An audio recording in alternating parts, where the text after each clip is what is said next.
આજે આપણે મહાત્મા ગાંધી રાષ્ટ્રીય ગ્રામીણ રોજગાર ગેરંટી અધિનિયમ એટલે કે આપણે એને નરેગા, મનરેગા એવું કહીને આપણે ઓળખતા હોય છે.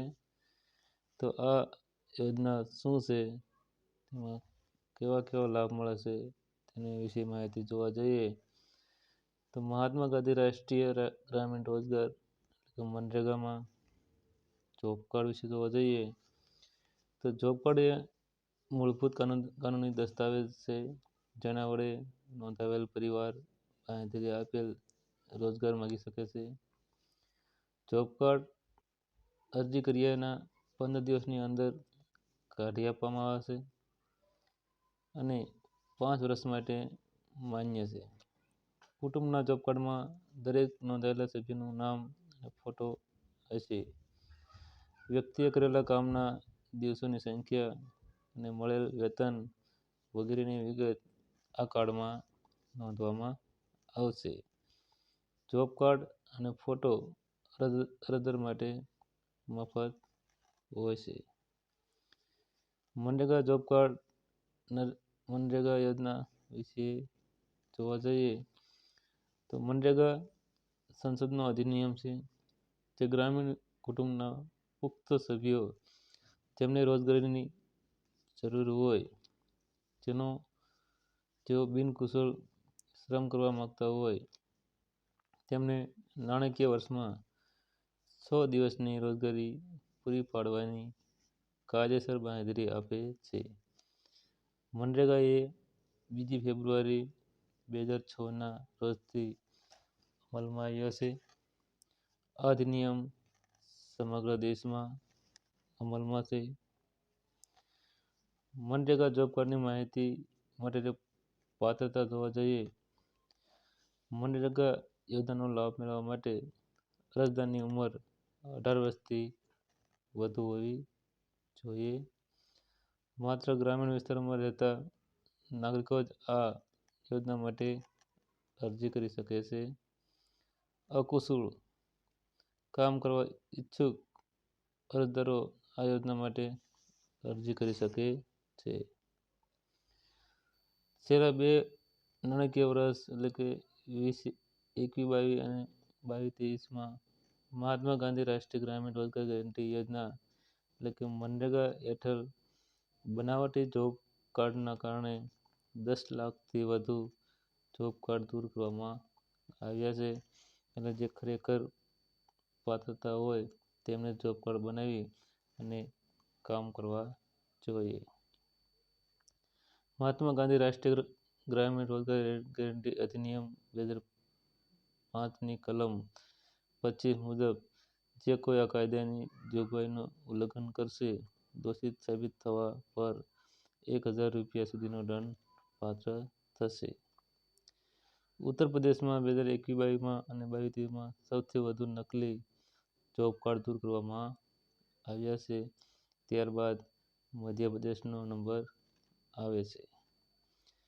ગ્રામીણ વિકાસ મંત્રાલય દ્વારા જાહેર કામો સંબંધિત અકુશળ મેન્યુઅલ ક્રિયા કરવા ઈચ્છા કોઈપણ ગ્રામીણ પરિવારના પુખ્ત સભ્યોને દર નાણાકીય વર્ષમાં 100 દિવસની રોજગારી બાંહેધરી આપવા માટે મનરેગા શરૂ કરવામાં આવી હતી. આ યોજના હેઠળ 100 આખા દિવસની રોજગારી આપવામાં આવે છે. રોજગારી મેળવવા માંગતા શ્રમિકે ગ્રામ પંચાયત કે તાલુકા પંચાયત વિકાસ અધિકારી જે કાર્યક્ષમ અધિકારી તાલુકા પંચાયત કચેરીએ મૌખિક કે લેખિત અરજી આપવી જોઈએ અને તેની પહોંચ માંગવી જોઈએ. તે માન્ય અરજી સ્વીકારવા અને તેની પહોંચ આપવા બંધાયેલા છે. ઓછામાં ઓછા સતત 14 દિવસ કામ માટે માંગણી કરવાની હોય છે. નોંધણી માટેનું એકમ કુટુંબ છે. દર 5 વર્ષે એકવાર કુટુંબની નોંધણી કરવામાં આવે છે. નોંધણી ફક્ત એકવાર કરવામાં આવે છે. જ્યારે શ્રમિકે પત્રકમાં જણાવેલ તારીખ અને સમયે કામના સ્થળે જોબ કાર્ડ સાથે હાજર થવાનું રહેશે. કામ ઉપર આવવાની જાણ કરવાના 15 દિવસની અંદર કામ માટે હાજર થવામાં જો અરજદાર ચૂક કરે તો શ્રમિકે 3 મહિના માટે બેરોજગાર ભથ્થા માટે પાત્ર બનશે નહીં.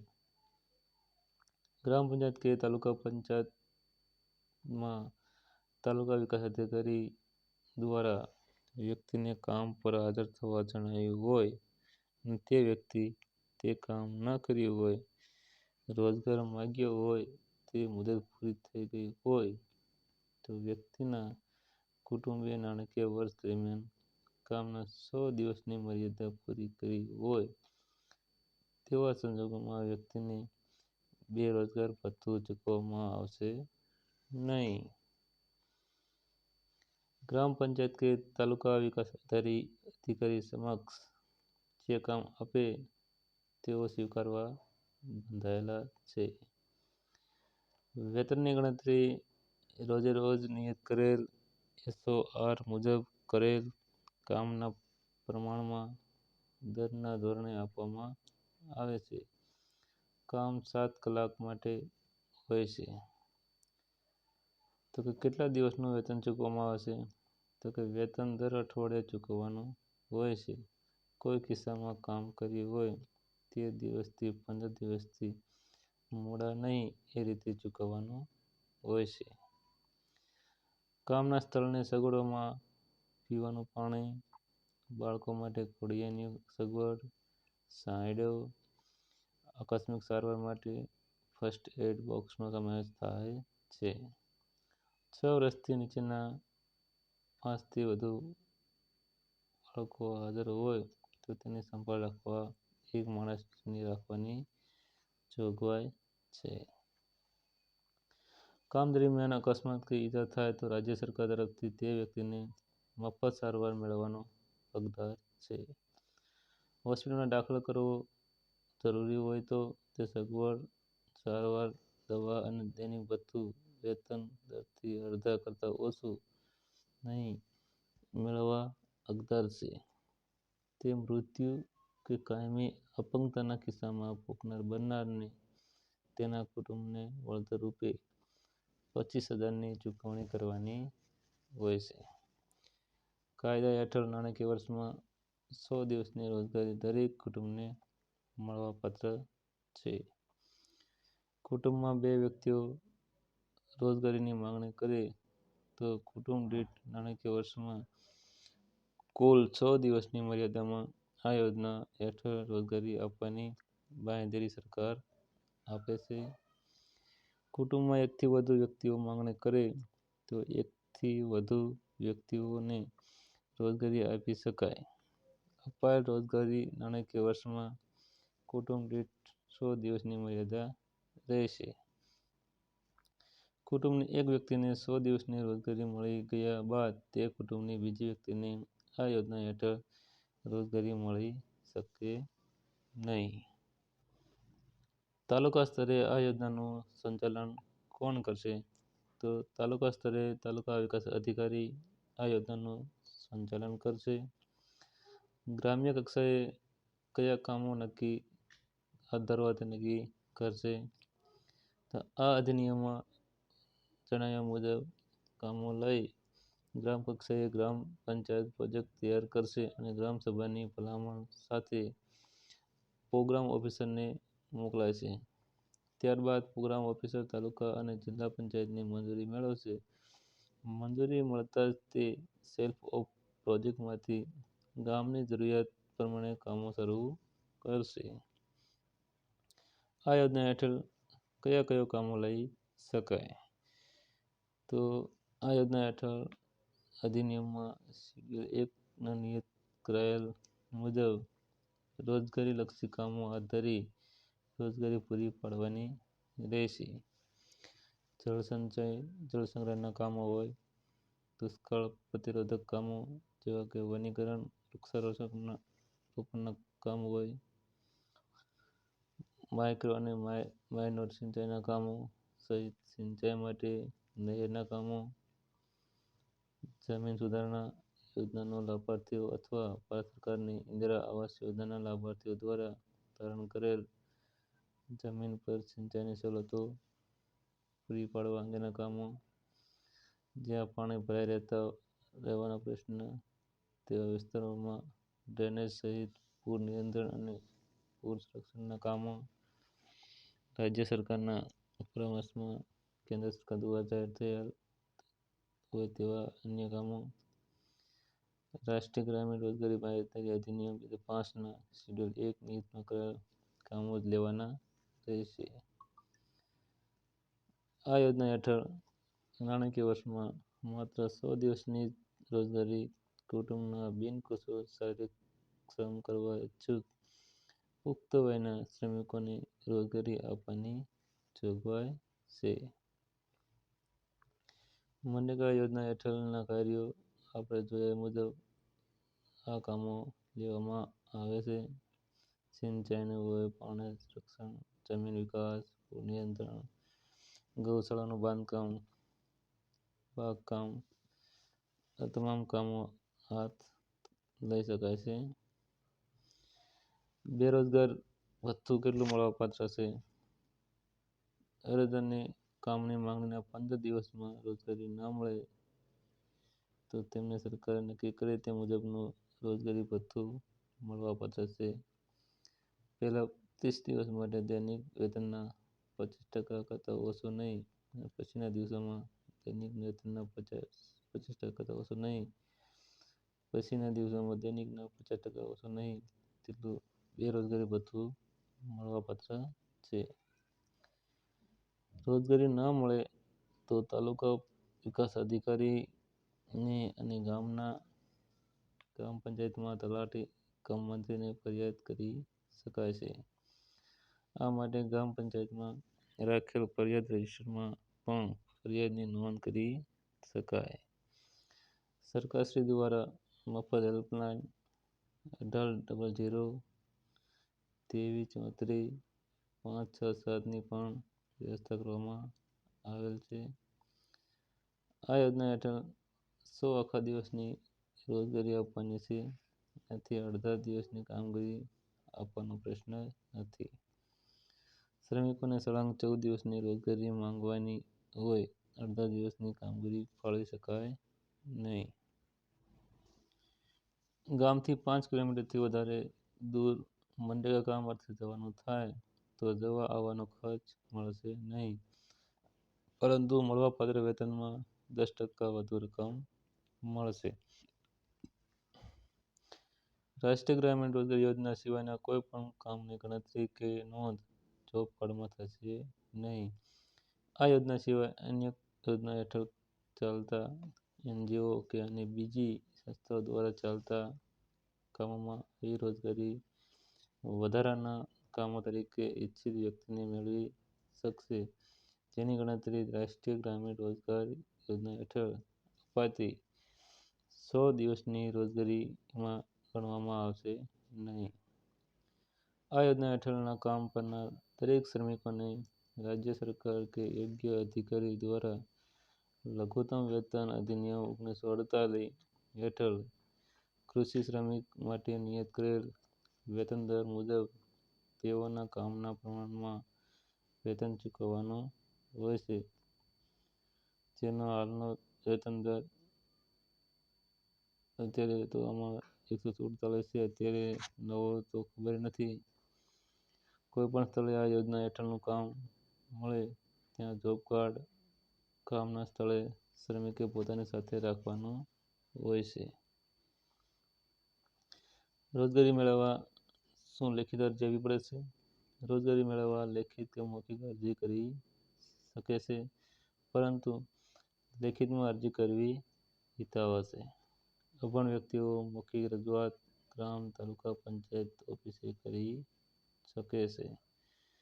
આ યોજના અંતર્ગત મહિલાઓ માટે કોઈ વિશેષ જોગવાઈઓ છે? મહિલાઓને રોજગારીની ફાળવણીમાં પ્રાથમિકતા આપવાની રહેશે. ઓછામાં ઓછી 1/3 રોજગારી મહિલાઓને ફાળવવાની રહેશે. મહિલાઓ પુરુષોની જેમ એક સમાન વેતન મેળવવા હકદાર છે. સામાન્ય જનતા મનરેગાના કાર્યો સંબંધિત રેકોર્ડ જોઈ શકશે કે કેમ? હા, આ યોજનાના ગ્રામ પંચાયતના રેકોર્ડ જેવા કે અરજીપત્રકો, જોબ કાર્ડ રજિસ્ટર, મંજૂર થયેલ કાર્યો, યોજનાની ખર્ચની રકમ, માસ્ટર રોલ વગેરે બાબતો જાહેર જનતા માટે ઉપલબ્ધ રહેશે. રોજગારી પૂરી પાડવાની જાણકારી નોટિસ બોર્ડ પર કરવાની રહેશે. દરેક ગામ મનરેગાના કાર્યો માટે ગ્રામસભા રાખીને આયોજન કરશે.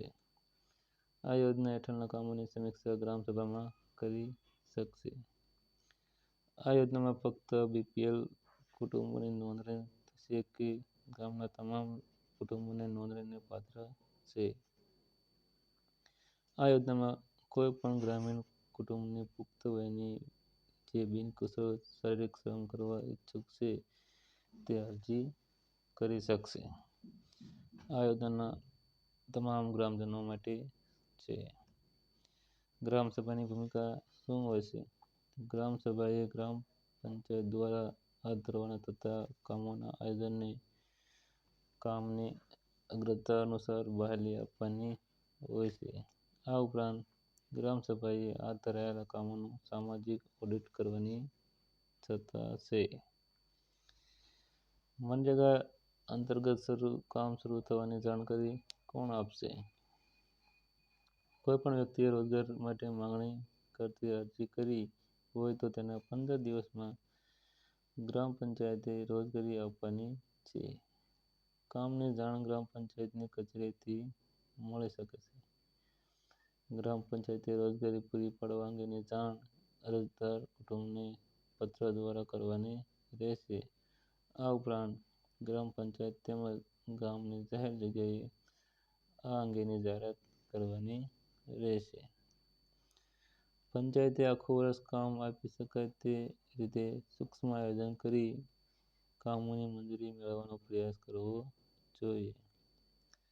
કાયદા પ્રમાણે દર વર્ષે શરૂ થતા પહેલા અગ્રતાક્રમ પ્રમાણે આખા વર્ષના પ્રસ્તાવિત પ્રોજેક્ટ મંજૂર કરવાના રહેશે. પંચાયત 5 કામો મંજૂર કરાવી તૈયાર રાખશે જેથી માંગણી થયેથી કામ આપી શકાય.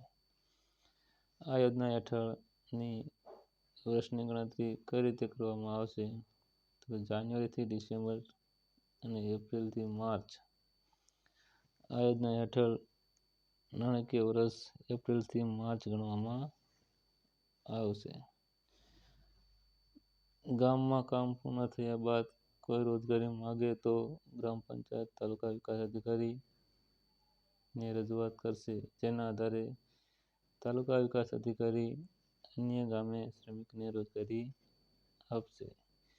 ગ્રામ પંચાયત રોજગારી આપ્યા બાદ રોજગાર રજિસ્ટરમાં કુટુંબના ખાતામાં નોંધ કરશે. કામ ચાલુ હોય ત્યારે શ્રમિકોનું હાજરી પત્રક કામના સ્થળે તે કામના મેટ પાસે હોવું ફરજિયાત છે. દેખરેખ સમિતિમાં ઓછામાં ઓછા 6 સભ્યોની બનશે. મનરેગા યોજનામાં કામની માંગણી માટે નિયતનામું મફત ફોર્મ ક્યાંથી મેળવી શકાય?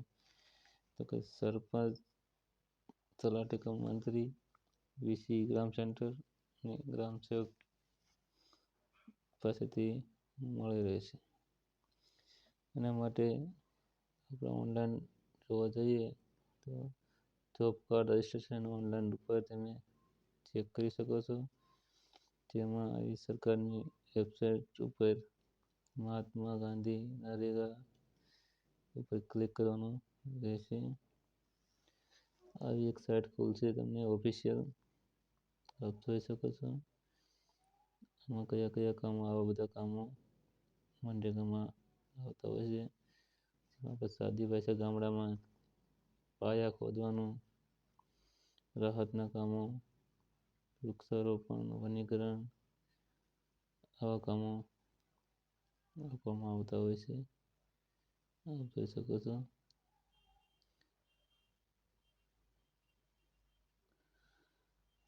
મનરેગા જોબ કાર્ડ માટે જરૂરી દસ્તાવેજમાં જોવા જઈએ તો તમારે જોબ કાર્ડ કઢાવવું હોય મનરેગામાંથી તો એના માટે આધાર કાર્ડ, ઓળખપત્ર, રેશન કાર્ડ, જાતિ પ્રમાણપત્ર, બેંક પાસબુક, પાસપોર્ટ સાઇઝનો ફોટો અને મોબાઈલ નંબર આટલું કમ્પ્લીટ કરી અને તમે તાલુકા પંચાયતમાં, મનરેગા ઓફિસમાં, નરેગા ઓફિસમાં તમે આપી શકો છો. અને જોબ કાર્ડ કઢાવી અને કામની માંગણી ગ્રામ પંચાયત અથવા તાલુકા પંચાયતમાં કરી શકો છો. આભાર. જો તમને આ વિડીયો ગમ્યો હોય, માહિતી ગમી હોય તો ચેનલને સબસ્ક્રાઈબ કરો, શેર કરો, જેથી બધાને માહિતી મળી રહે. આવા જ નવા વિડીયો જોવા માટે જોતા રહો ખેડૂત પરિવાર ચેનલ, અને ચેનલને સબસ્ક્રાઈબ કરવાનું ભૂલતા નહીં. વિડીયોની નીચે જ લખેલું હશે સબસ્ક્રાઈબ, એના ઉપર ક્લિક કરો એટલે તમને અપડેટ માહિતી મળતી રહે. આભાર.